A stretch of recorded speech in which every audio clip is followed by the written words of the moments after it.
Well, hello. That last person you saw on that intro is the fella that I've got on the show with me tonight, and I am so excited about this one. I've known Jeremy probably 30 plus years. He was just a teenager the first time I met him, probably about 16 years old, playing with a local group around Memphis. What Yeah, was the name of that group, Jeremy? I couldn't tell you. I have no You idea. can't remember. You've lost your memory, huh? That was another lifetime. Yeah, I don't even remember. So, I well, don't remember thank you it. for having me, man. Thank you for having Yeah, me man. on. I'm glad to have you on, man. I've just been looking forward to it because you just you're a hoot, man. Just one of the funniest guys I know, and definitely one of the most talented as far as guitar musician. I mean, Oh, you played on a bunch of my projects and one of Midsouth project, one of our last projects we did. Well, it was the last project we did, mm-hmm. and you're just so talented, man. Oh, You play on a bunch of stuff. yeah, probably more than I deserve to play on, but that's okay. Nah, I'll you take it. probably need to be playing on more stuff. What would you say was the biggest project you think you've ever played on? Oh, man, golly, I have no idea. Let me think. You putting me on the spot now. You're supposed to say Bobby Bowen. Well, okay, Bobby Bowen. Yeah, Yeah. Bobby Bowen Or record. Mid Yeah, South, you know. Yeah. Mid South. Yeah, by far. Yeah. Well, I know you played on a lot of people, especially in gospel music, a lot of gospel Lots of that, yes. records. Yeah. Hmm. So Been very blessed, man. Very blessed to. Well. Let me put it to you this way: I have got to rub shoulders and be colleagues with some of the best and finest musicians on the planet, yeah. and I count it an honor to be named among many of them. So I don't feel like I deserve that, but at the same time, I'm thankful for it. So yeah, it's good, man. God's been good to me. Yeah. Um, yeah. Um, like I said, I met you when you was like 16, and I just knew when I heard you play. We can't remember the name of What the is this? group, but I heard you Man, play, and I it thought, was man, this earlier than guy that. was it. I had to be earlier than that. It had to be like I was like 14. Well, maybe you had hair. I know Yeah, that. yes, I did. I had poofy blonde hair. It was the Yeah. '80s. Yeah. So yeah, I mean that was in. That was But so in. It was a weird time, but I knew when I heard you play that day, I thought this guy, he's going to end up playing with some group and he's going to be really good. You know, he's good now, but he's going to get better and he's just going to be, you know, playing with some big group out there. And eventually you ended up playing with the Freemans, right? yeah. I started with Freeman's when I was like 15. Yeah. It wasn't very long after I had met you, probably. Yeah. Uh, Man, I was just this young kid, right? And Mid South would always come through this town of Millington that I used to live in. Well, I lived on the outskirts of that. I lived in Quito. Quito. Quito is not even on the map. So, so anyway, you guys would come through Millington. Freeman's would come through Millington, and man, Mhm. I remember, I loved you guys so much, and man, I loved Joe Cook. I was just a Yeah. kid, so I was really Yeah. impressionable, and man, you guys just sounded so good. You sounded like the record, and I really loved that. It was all about the record and how the record sounded, and it Yeah. was important to me that when I saw someone live that it sounded like the record. And you guys did a great job sounding like the record, man. And it was like it was just cool, man. So anyway, yeah, I got the job with the Freemans doing that. They came through this little place called the Strand Theater, which was like that was the place Yeah. in Millington for all the groups to come through, and they Yeah. had like gospel music on Friday nights, and then they had country music on Saturday nights. It was Mhm. it was kind of funny, but that's the way it worked, man. But they come through, and some I had some friends that were really working hard to get me a job with the Freemans, and they had been talking to them, and Daryl during the break, he said, "Hey man, you got your guitar with you?" I said, "Yeah."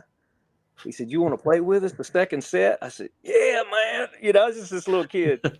So I got Yeah. excited and I went and got my guitar. And what was so fun was I knew every lick on the record. exactly like the record. And I got up and played the record, and they were going like, "Where'd this kid come from? You're playing all these licks that are on a record." And I was like, "Well, man, Yeah. that's just that's the way I learned it, you know." And Yeah. so they offered me a job that night, and I went on the road with them right away. You know, it's just this little Wow. kid. We got a video a couple weeks later, you know, and it's still out there. It's I man, remember that. I was Yeah. I young, remember that. 15 years Yeah. old, man, 15. If you don't mind me asking, I mean, I can tell you how much money I made when I first joined Mid-South. I was making $20 a date. So Well, I what was do they making pay you about back? that. I was making $75 a week when I first Well, started. that's pretty good for a That's about the 15-year-old. I mean, you know, and I didn't have any expenses. They took care of all my expenses Yeah, I for didn't me. either. That was That's better than good. mowing yards, you know. Oh man, I was playing guitar. Are you kidding? Playing guitar and Yeah. somebody's paying me to do it. I was like, no, I Yeah. was happy as I could be, you know. Oh, I was too. I was too. So you was with how long were you with the Freemans? Three, I think 3.5 years, something like that. Yeah. And I then was left from like there, where did you 18. go? I went to the Trailblazers. The Trailblazers. Trailblazers, That's right. yeah. Yeah. Okay, so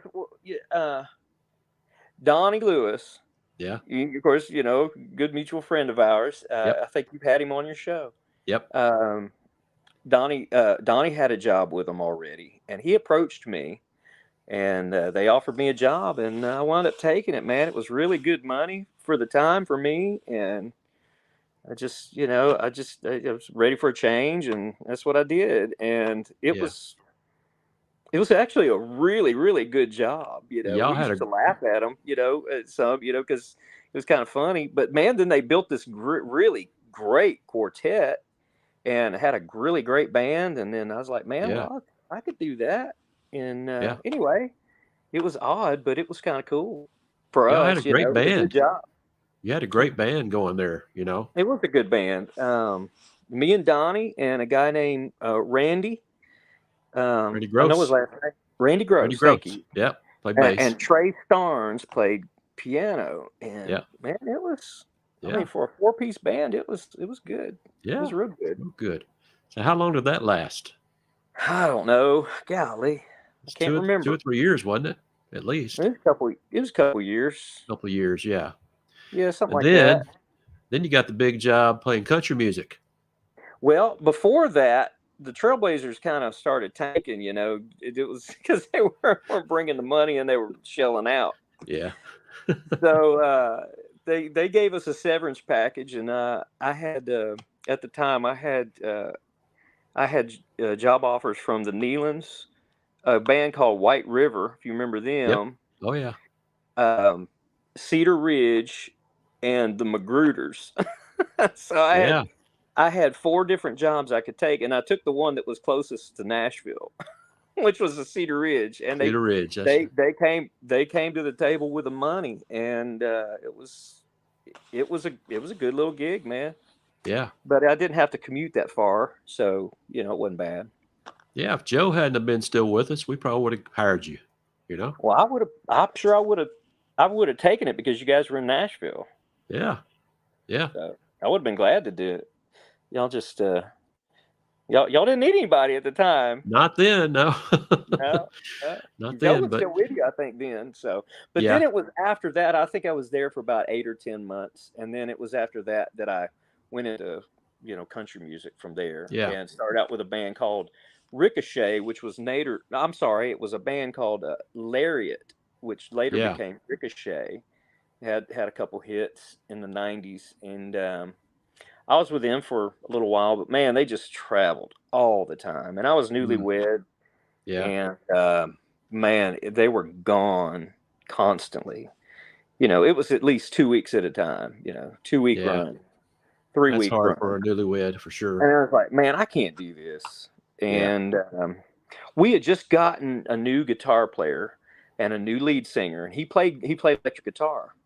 Played a really good electric guitar, and he's the guy on Daddy's Money and some of those hits that they had. Yeah. He's the lead singer. But man, I kind of felt bad because I kind of left them hanging, but I didn't really, because I knew the guitar player knew the show really well, as well as I did, and he could handle it. And so here's the situation, though. I was looking for another job, and had found out from a guy named Keith Sewell. Yep. He played with Ricky Skaggs. He was a Skaggs, Ricky right. Skaggs guitar player, and he and I were real good friends. I said, "Man, I'm just looking for a gig, man. Do you know anybody looking?" He's actually, I do. They approached me, and I'm not going to take it. He said, "You know who it is?" And he said, "Man, he's really good." I said, "Well, who is it?" I said, "You. I think it'd suit you really good." And he was messing with me. But he said it was Larry Stewart. He said the guy, lead singer of Restless Heart. He's Yeah. doing his solo career. And anyway, uh, I said, "Well, man, that would be great." I said, "Can you hook me up?" He said, "Sure." Well, day goes by, 2 days go by, 3 days, 4 days. I didn't hear from him. I was like, "Man, something's got to happen with this." So I never been this proactive in my life, but I found out who Larry's management company was. He was with Fitzgerald Hartley, and Yep. I called Fitzgerald Hartley and talked to his manager. I said, "Are you Larry Stewart's manager?" He said, "Yeah, man." I said, is he still looking for a guitar player?" He said, "Yeah, we need a guitar player like now." I said, "Well, I'd like to audition." He said, "Well, can you be here tomorrow morning at 8 o'clock here at Fitzgerald Hartley?" I said, "Absolutely." I said, "Now I'm with another band. They're supposed to leave town tomorrow." Uh, he said, "Well, I can't." He said, his name was Bill, and he talked funny. He said, "Well, I can't promise you a job." I said, I know you can." I said, "It's all right."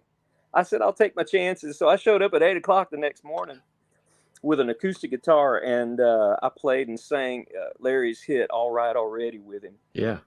And he's like, "Man, sounds good to me." So, and I got the job right there, just You're playing hired. acoustic guitar. It was kind of weird, Wow. but it was so surreal though, Bobby, because I'm sitting here with Larry Stewart, and I'm like, I've played it in my bedroom with that voice for years. Yeah. Learned how to play guitar, listening to those records, and Yeah. man, it was surreal, but it was cool. And then Yeah. we had started into a week of rehearsals, and within a week, I was at Starwood Amphitheater playing a Reba show, which was really big deal for a little kid like me, because I Yeah. was still a kid at the time. I was like 20. Yeah. I wasn't very old, but it was cool. It was Yeah. I cool. remember we were playing, Midsouth was playing somewhere close to where you were with Larry, some fair or something, and we showed up to hear you play with him, and it was awesome, man. But it wasn't long after that I don't know what happened. I don't know if Larry just decided to go back to Restless Heart, if it was that time. No, it was a weird time because dates started getting more. Uh, I mean, there were less dates, and there were less and less dates, and then I was like, "Man, that was my only gig," and I was like, "I got to make some money somewhere." So you guys you needed a guitar player, and when Yeah. you could, and I don't know how in the world I juggled you guys, Larry, and another The band I was session playing with at work. the time. It's called Western Yeah. Flyer, Oh and yeah. Yeah. man, I was juggling those three I forgot bands, about that. just trying to make a living. And man, it worked out somehow. I don't know how, but it Yeah. worked out. But it was Yeah. fun. It was But interesting. but then you kind of just went with us kind of full time there toward the end of I did. our I did. being Mid-South, I You rode did. the ship Because to the end with us. that's right. And then I was trying to make a transition off the road because I really wanted to do, studio work and Studio work. Yeah. Yeah. full time. And that's that's a lot to bite off for a guitar player in Nashville, Yeah. because Yeah. it's a lot. That's a lot. But anyway, But it was you cool. seem to I enjoyed it. do well, just doing I had, studio work mostly.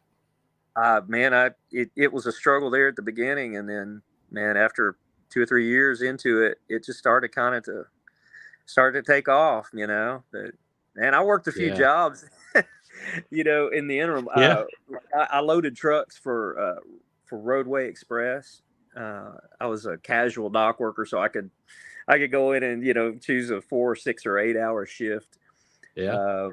And I was delivering pizzas and doing whatever I could do to make a living in the, Wow. in the meantime while I was, Yeah. when I didn't have session work, so, Yeah. but somehow I made it through. Grateful that I could. Uh-oh.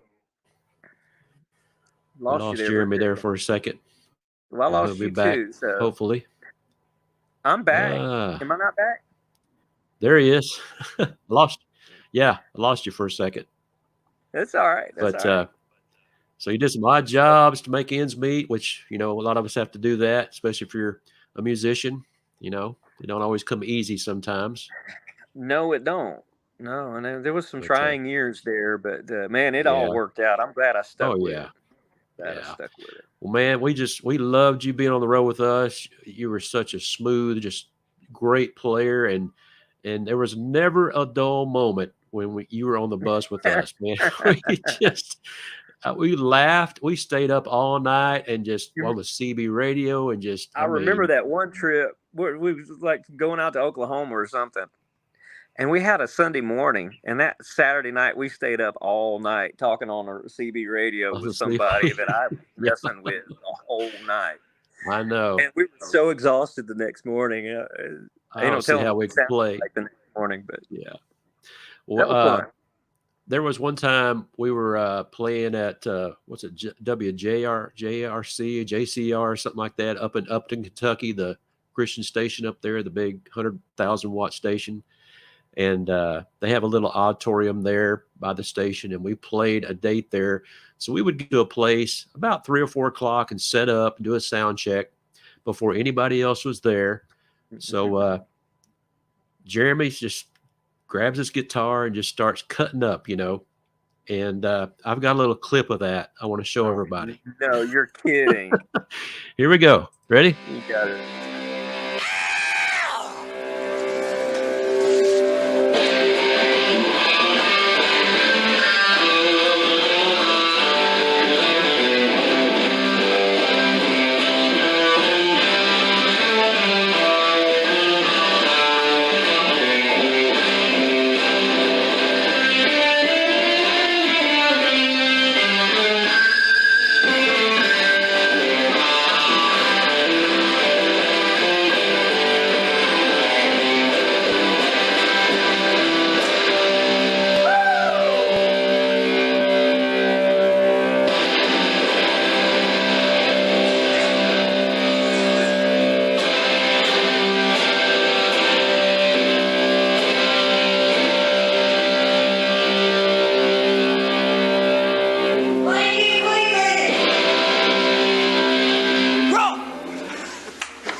I'm sure that's only funny to you. Everybody watches going like, I'm thinking, what in the world? What kind of guy did they have with them on the road? No, we used to. Apparently, you remember what brought all that on? It was not really. No, I don't remember. Jesco, or it was the TK the Hangman. Oh, the Hangman. He had a little cross country television show. You'll have to explain what that is to them so they'll know. Well, it's just this guy from Nashville that used to be the road manager for Sawyer Brown, and he would take a camera and a microphone. I'm crying already. I used to cry all the time when he was with us. Now I'm crying again. And he would go, they'd sing at fairs and stuff, and, all these fans would show up, and some of them were kind of a little off and weird, and he'd go right to them and start acting like he was interviewing them for a TV show, which really wasn't a TV show, but they would record it, and he just made a bunch of videos of these different things. And one of them was a guy from Sop Choppy, Florida, and he tried to sing like Hank Williams Sr., and we got a feeling called the blues. He sang that song, and so that was, and then what was that song you were just playing on that? That was Wildwood Flower. Wildwood Flower, yeah. Wildwood Flower. Yeah, like you've never heard it before. Like you've never heard it before. Distortion guitar. Oh, Jeremy, where did that hair come from you had? Oh man, I used to have hair, and then I lost it, and so But I it wasn't decided to long start like shaving that, it. was it? Wasn't long like that. What was that? Yeah, it Was that was. a no? Was that a hairpiece or something? No, that was my hair there. Was it? Yes, Oh, okay. I Well, always had we long all hair. well, yeah, we all had long hair back then. Yeah, Yeah, until I cut it, and then yeah. I went through a time when I had stage hair because I didn't.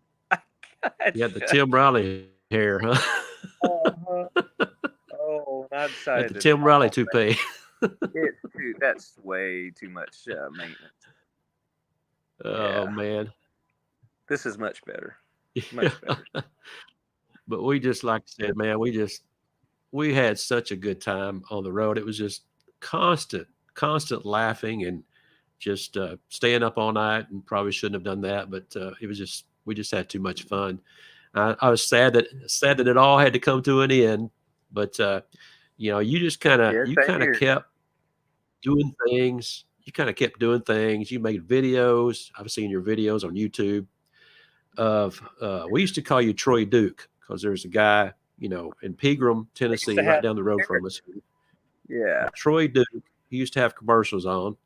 I And so can't do that. I don't even you remember. started doing this voice, this Troy Duke voice. And that Uh-huh. was your voice for a long time. And then you It kind of, was. can you still do it, a little bit of it? Nah, probably not. Oh, come on, give it a try. Well, let's see. Well, Troy was from Pegram, where folks know how to act, That's it. something like that. But Yeah, I mean, I that was hadn't done that in years, so that was a long time ago. I But want to just say my. recently, you became a pastor of a church, and you Well, changed your name. I'm a worship pastor. Yeah. Well, I know, but you pastor a church now, Oh, you're talking Church of about Pleasant Reverend J. Grove. Foley. Yeah, Reverend Jay Foley. Oh That's your yeah. character now. So I Mm-hmm. have a video I want to show of Reverend Jay.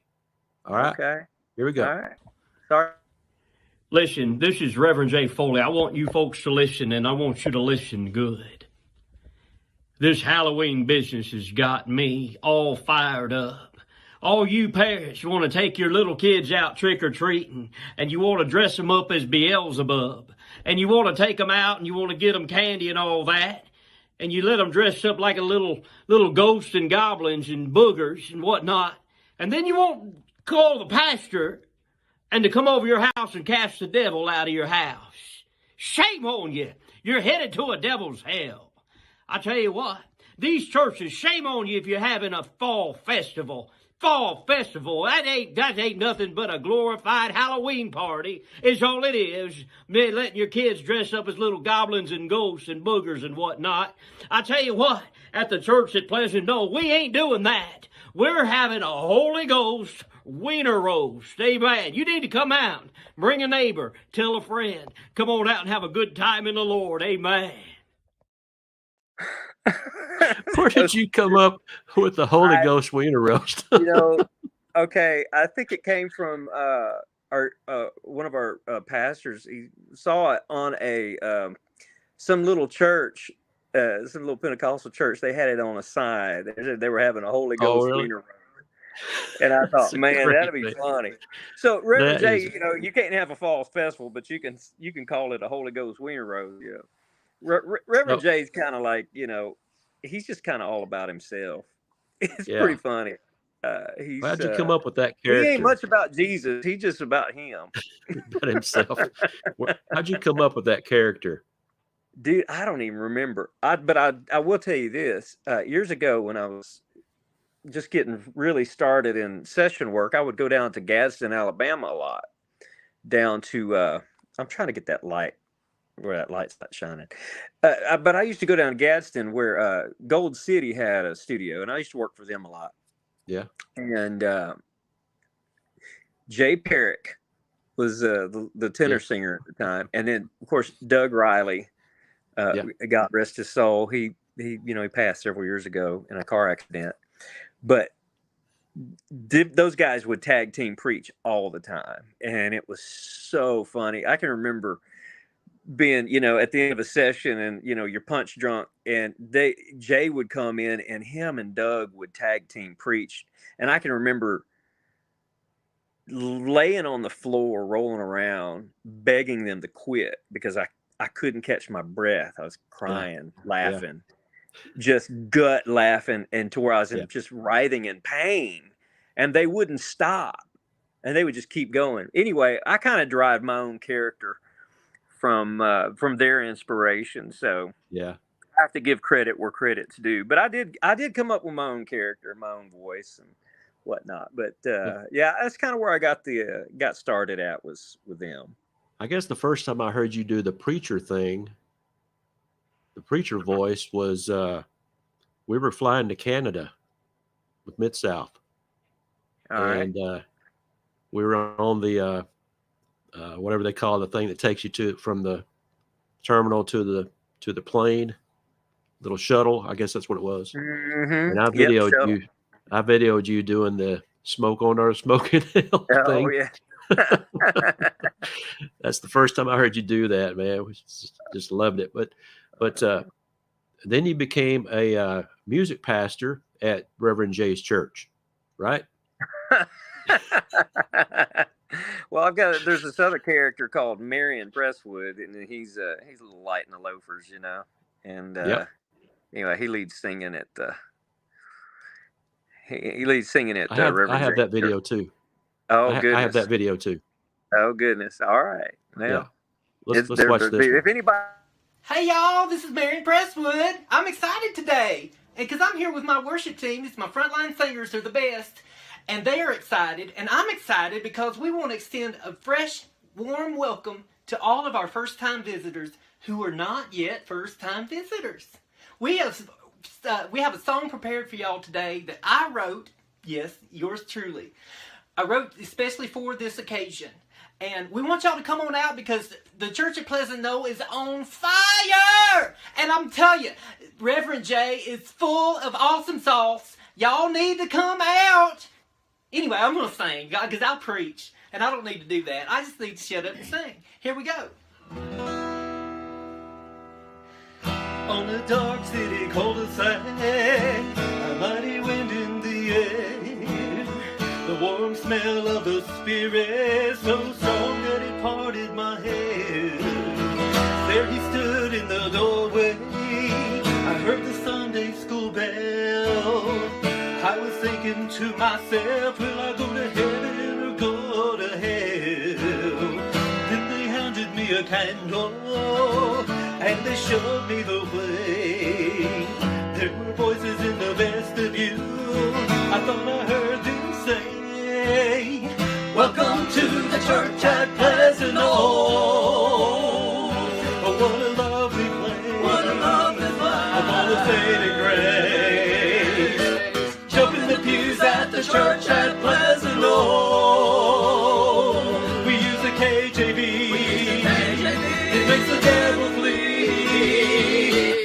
Running the aisles at the church at Pleasant Knoll. Church that way, so don't come if you're gay. Swatting the sin at the church at Pleasant Knoll. Before you come in, get rid of your sin.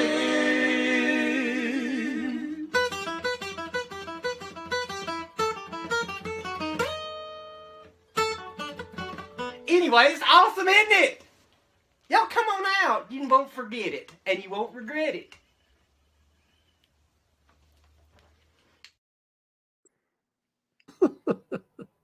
It's just foolishness. Man, you need to start your own comedy channel, man. No, man. That's just dumb boredom. That's awesome. Now that's your wife and your sister-in-law there with you, right? Yeah. Valerie started laughing at the end because of the guitar solo. Where he's going along, play it, and it messes up. And she goes, well, anyways, it's just fun.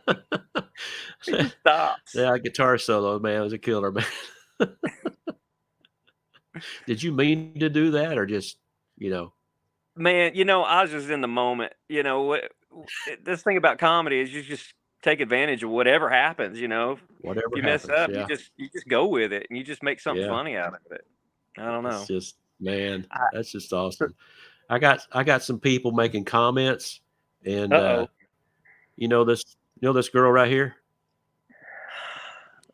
Tammy Cox. Yes, I know Tammy. Hey, Yeah. Tammy. That was at Living to Go, right? When y'all were there Yeah. Yeah. doing the Yeah. worship there. She's Yeah. been a long, She long time friend. she comes to my church now in She used to Gallatin. be in my worship team. Yep. Yep. And somebody else you might know here. Let's see. Oh boy. Oh, Doyle. Noel Harper. Yeah. Of course. Of course. Yeah. Doyle, it's good to see you, So, buddy. yeah, he We was used on to here have with me a fun. couple weeks ago.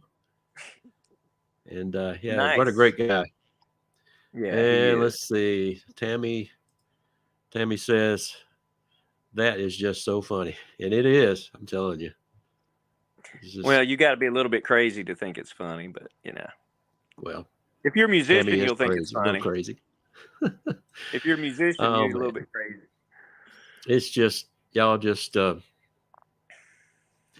I'm lost for words because I'm just thinking about just all the times we spent together on the road and all the funny stuff that we did. And there was one thing that you always bring up when we get together is something that happened to me, and you were with me when it happened. You probably remember what I'm talking about, don't you? I think so. There's a few things, but Oh yeah. there's one in particular. Yeah. Was it It was that involved buying a portable television? a TV. Yeah. Yeah. Oh I my always God. wanted a TV in my bunk. All these Uh-huh. other big new buses, they had TVs in their bunks. So I wanted one in my bunk. So I was looking for one. We'd stop at truck stops and they'd have little TVs in there. And so we stopped at a truck stop one night and me and you were in there and I was looking at the TVs and this guy walks up to me and he says, "Hey man, you looking for a TV?" And I said, "I sure am." He said, "Well, I've got a deal for you, man. I can get you one for $50." And I said, "Well, that sounds like my price right there." He said, "Just follow me out here." Follow me out here outside. And there's Okay, I've got trucks to out say here. this. So I got to say this. I was there with you when he approached you, and I Yeah. was going, "No, you can't. No, Bobby, no." Man, But I was like, "Okay, you really don't think this guy's got one, do you?" And you're like, "Yeah, I think he does." I said, did. and I thought I went with you because I was scared for Yeah. you, like to go by yourself. I'm not gonna let you go by yourself. Yeah. And what was so bad, he took us. This was a huge truck stop. Do you remember where it was? I don't remember where it was, but it was massive. It had this huge parking lot I don't, but it was that was like a huge city. parking lot. And he walked us about a mile. It just seemed like it. Yeah. Way, way, way out. And he said, "All right, you stay right here." We were stopped under this little pavilion that I guess where you could just, I don't know what it was for, but anyway, a little pavilion. He said, "Y'all stay right here. My boss is over here in his truck. He said, I'm gonna go give him the money because he's scared, man. He don't like dealing, he don't like dealing direct with people. He don't like going face to face with peoples." And he goes off, and I said, "Bobby, that dude just took your money." I said, "He ain't coming back." He ain't coming I back. was still We believing waited it. I 5 was standing minutes, there waiting. 10 minutes, 15 minutes. I said, "Dude, the bus is going to leave us. We better go." He never came back. Took my He never came $50, which back. back then, $50 was like $500 to me, Might because as we well didn't have make been. squat back then. But anyway, I was so gullible. I was worse than Joe Cook back then. Being so Joe gullible. Cook was pretty gullible, wasn't he? Oh yeah, yeah. Donnie got him on so many times. Just I loved it. when he first came with us. I can remember Donnie telling me some stories, but I can't remember specifically what they were. But man, they were funny. Well, one time, it's right after Joe came with us. We were in the bus going down the road, and Donnie told me, he said, "Hey, get Joe to ask me how fast my sister can run. Well, Donnie don't even have a sister. That's right. I remember this. So Joe's like, hey, Donnie, how fast can your sister run? He's laughing. And Donnie looked at him real serious. He goes, that's not funny, Joe. My sister don't have any legs. And Joe's like, oh, man, I'm so sorry. Bobby, why'd you put me up to saying that? We all started laughing. But that was just kind of stuff. Joe was so gullible, man. It's so funny. Yeah. And then there was this one time that we used to have this tenor singer in our group before we became a trio. And he was from Missouri, and he was this real big guy. And we had a semi bus driver, not a semi bus driver, but he would drive for us every once in a while from Sheridan, Arkansas, where we used to live. And he kind of talked like this right here, had a real high voice, like that. And every time Bruce was the tenor singer's name, he'd say, hey, Bruce, give me a cup of water, will you? Hey, Bruce. Yeah, I was like, hey, Bruce, all the time. Hey, Bruce. So yeah. After Bruce had left us and we didn't have this bus driver guy anymore, Joe was with us. And we were playing at a church in Bruce's hometown. And we were talking about, I hope Bruce shows up. Yeah, I think Bruce is going to show up tonight. So people started walking in, and Donnie went up to Joe and he said, hey, Joe, Bruce would get a kick out of this. If you'd walk up to him and just say, hey, Bruce, that kind of thing, and he'd know what you're talking about. He'd start laughing. So Donnie said, there he is right there. He said, go tell him. So Joe ran up there and walked up to him and said, hey, Bruce. And the guy goes, I'm not Bruce. I'm the pastor. Pastor here. Joe walks away like, man, you got me again, man. Yeah. Just crazy stuff. Being on the road, man, is so much fun. I mean, we were so young and gullible and didn't make any money, but we had so much fun, man. Just loved it. Well, there ought to be a law against it. I'm glad there's not, because man, we had so much fun. Too much fun, man. But so what's going on with you now? I know you're at a church in South Carolina, right? Yeah, Mount Pisgah Baptist Church, and I'm the worship pastor there. And yeah, it is a thriving and growing, very biblically based, sound theologically, and man, awesome. Expositional preaching. It's great, and I've got a fantastic music program. I've got great singers. I've got a great band. I've got a killer choir, and man, it's just, I couldn't ask for anything better, to be honest. So much fun. Are you actually playing and singing? I do. I have a wireless mic and I have a wireless rig. What's so cool, man, you love this. But my pedal board and all my rig is back in the the band pit. And it's and I'm wireless, but it's all automated. All my guitar rig is all automated. So I just stand up here and play the parts, and all my sounds change automatically because I've got it's all automated. Wow. Ableton fires it and changes, I just be sitting there playing a clean sound, and it goes into a solo, and then there's this big, huge, massive guitar sound, and I don't do anything except play the part. Wow. It's so cool, man. I love it. It is. So you're doing the Garth Brooks thing with the headset, huh? No, not doing that. No, I don't do the headset. No, I like a real mic. So yeah, I do too. But it's great, man. Fantastic church. It was about 650 when I started. When I started 5 years ago, and we're bumping 2,000 now. So it's just growing by leaps and bounds, and man, it's great. See what you've done, man. How you've made it grow. Just by you being there. No, it ain't me. It ain't me.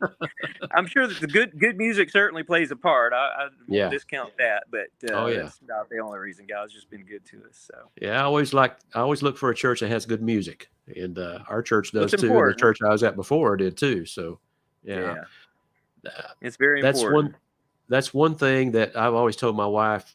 It's hard for me as a musician and person that has run sound to to actually worship while I'm in a church, because I'm always listening to the band. I always listen to the way it sounds and everything. And I'm always that's my focus a lot of times. Shouldn't be, but it is, Yeah, it's true. It's true. It's very difficult. I've been through the same thing, and it's if the music's bad and things, it's really hard to Really, it is. not be distracted by that. Yeah. And I'm not one of these people that go to a concert and I'm hooping and hollering and jumping up and down, and I'm screaming. listening. And I'm No, I'm standing there listening. just, I'm watching the guys and what they're doing, what they're playing and what they're using, and listen to their Yeah. tones, and just all that stuff's going through my mind. What are they doing? What are they using? That's me. It's emotional, but it's an internal emotional response. As a Yeah. musician, you're absorbing what's going on. You're not in this party moment or this moment of just being caught up in emotion. Woo, it's just not Yeah. like that. I've never been that way.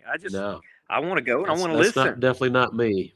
No. I want to enjoy what I'm hearing, and like you said, absorb it and learn from it, because I'm always looking to learn, Yeah. Yeah, for sure.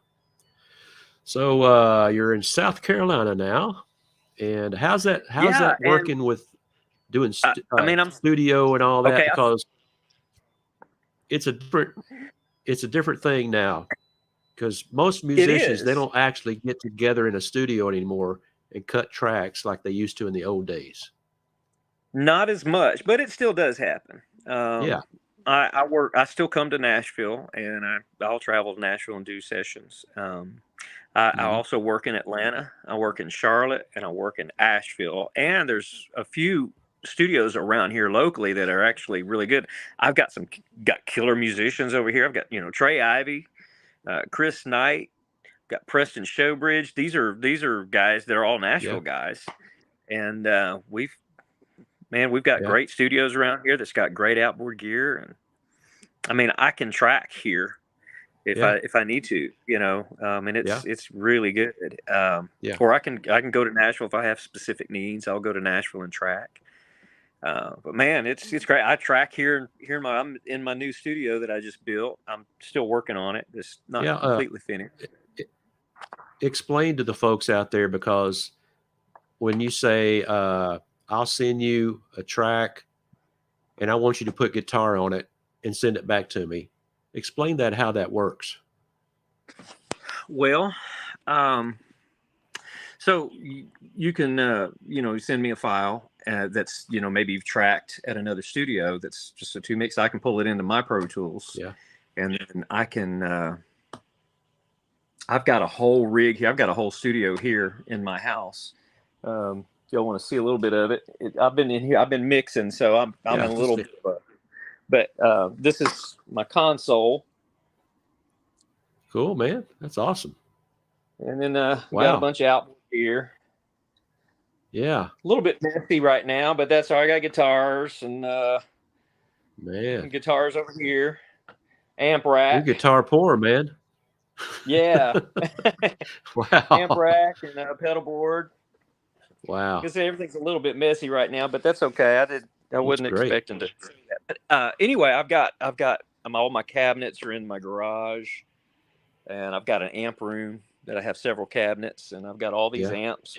Basically, it's all mic'd up and comes in, and I can pull it right in and add guitars, acoustic guitars, electric guitars. I can add keyboards. I can add all kinds of stuff. So, man, you do it all. And then send it back. And then, so we do a lot of that. And a lot of times I'll send stuff out. I might send stuff to, Gordon Mode or Jonathan Brown, Steve Brewster or Scott Williamson or any of those guys. And I can create stuff from here in the house that's killer. It's great. What do you use for drums? Drummers. You don't have we usually just track live drums. Garth Justice. You just usually use live drums. Steve you don't have a drum program. I've used, and I've got Superior Drummer 3. I don't ever use it. Yeah, I have used it, but I just prefer a live drummer. To me, it's just easier just to send it to one of the guys and spread the love. Spread the love and help everybody. Give them some work. Yeah, and that helps everybody. And I used to do things where I played everything, and I would, I can remember, man, I used to have a room at the UA Tower in Nashville, and man, I would drag drums up to the 6th floor, mics and everything, and I would set up drums and I'd play drums all week on records, and then I would track everything else around it, and I'd play everything. And I did that, and it was so much work, and I loved it at the time. It was a challenge, and I enjoyed doing it. But man, after a while, it was just like, man, this is kind of stupid. Yeah. I think Steve Brewster's a way better drummer than I am, So anyway, so I quit doing all that. I got it out of my system, Yeah, but it was cool, fun while it lasted, Sure. But that's how I do it now. So I'm working on a new project. My family, we're working on a new project. Okay. And you just played guitar on one of my songs on this new project. Good deal. Probably forgot that, didn't you? No, I remember doing. Was it an old Midsouth? It was an old Midsouth song called "Child Come Home." Child Come Home. That's right. Yeah. I remember doing it. Yeah. Yeah, we originally cut the track. Another guy played on it, and I wasn't real happy with it. So I told Chris Goff, I said, I'd rather have Jeremy play on that. So he sent it to you, and you cut it there and sent it back to him, and I loved it. Just good. Awesome. Anything you do, man, I love, man. You just do such a great job. Yeah. Thank you, man. Thank you. And I miss you being around and cutting up with you and being in the session with you. And all that kind of thing. We do a lot of cutting up, man. Oh, man. Too much cutting up. But I appreciate you coming on here with me tonight. Man, thanks for having me. I really do. And I know the folks out there, now they know the real Jeremy Medkiff. Oh, the silliness. The crazy part. Yeah. Yeah. It's all right. Don't lose that humor, man. I won't. You've made a lot of people that have had bad days feel much better because of it. You're a great guy, man. Sure. I appreciate it, man. Love you, and I loved traveling with you and playing those tunes with you. We listened. We did a rehearsal last night. Midsouth did. We're playing a concert on the 4th of July in Marshville, Missouri. So we rehearsed last night, and we're working on. You remember the song "If You'd Only See Me Then"? The real fast. Oh yeah, that was fun. One of the last concerts we played together with you was out in Albuquerque, and of course they videoed it. We got a copy of it. And wow! So we played it. I played it for all the guys last night with you playing on it. Oh man! And man, it was twice as fast as the record. It was fast, man. We were burning it up, man. Burning it up, man. Just awesome. That was fun. That was a fun one. Yeah. Fun times, man. Well, I'm going to let you go. And right, thanks so much for being on with me. I really appreciate it. You're very welcome. I love you too, buddy. And hopefully we'll see you soon, man. Hope so. I hope so. Next time you come to Nashville, you got a little bit of time, let me know, and I'll meet you. I'll take you out for lunch. How about that? All right. Sounds good. Okay, man. I'll see you later. God bless you. Bye. Bye-bye.